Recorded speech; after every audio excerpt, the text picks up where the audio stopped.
show you how to make some root beer ribs.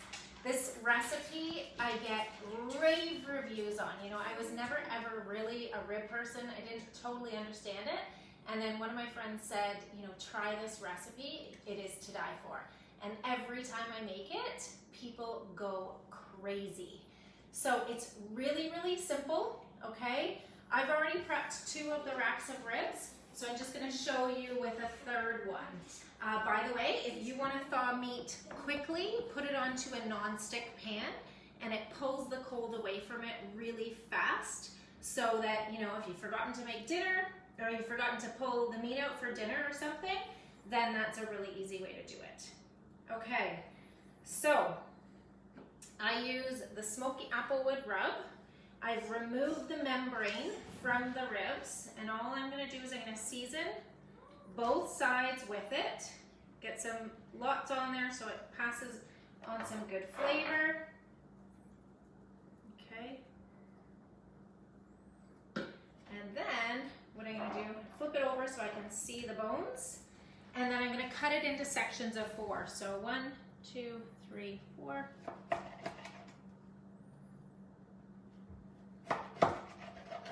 Okay, all I'm going to do is I'm putting it into the quick cooker. So this is a pressure cooker. Like I said, I've already got 2 racks in there. The recipe calls for just 1, but I'm tripling it. And I've got some root beer. So this is where it gets the name. I'm just pouring it in. Okay, a cup of root beer. And then what I'm going to do is I'm going to put the lid onto it. I'm going to lock it. And I'm going to turn it to the beef setting, which will go for 40 minutes. And then when it's done, it's going to naturally release for 10 minutes. So the front up here will actually go down from 40 down to 0, and then it will go up to 10. And at 10 minutes, I'll release it, okay? So literally, guys, the ribs will be done.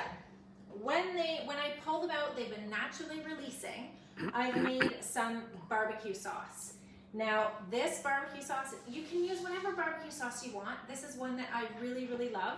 It is a Pampered Chef one, and it is using the smoky barbecue rub again.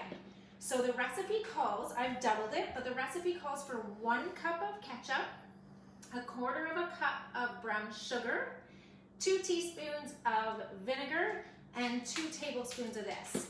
Now, I've decided to cut back on the sugar because it calls for the ketchup has lots of sugar in it.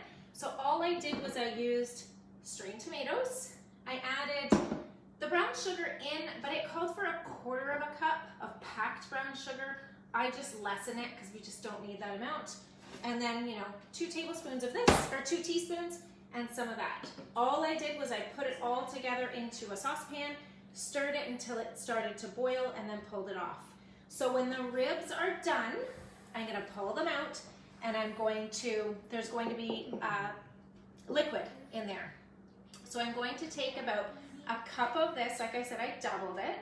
So a cup of the barbecue sauce, I'm going to put it into here, and I'm going to turn the quick cooker to sear.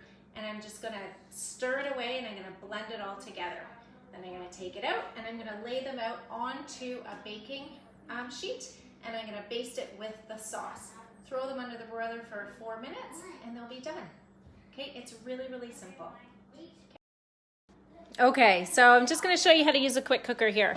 I've taken the lid and put it on top, and then I'm just going to turn the dial until it goes to beef pork, and it sets it for 35 minutes. Press start. That's it.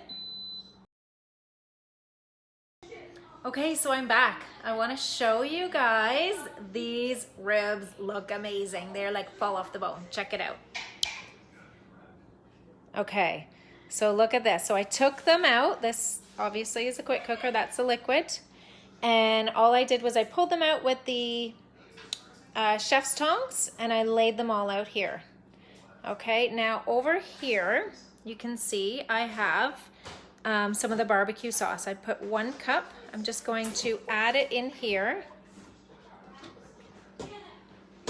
Normally, I would plunge it down, but I'm one-handed right now.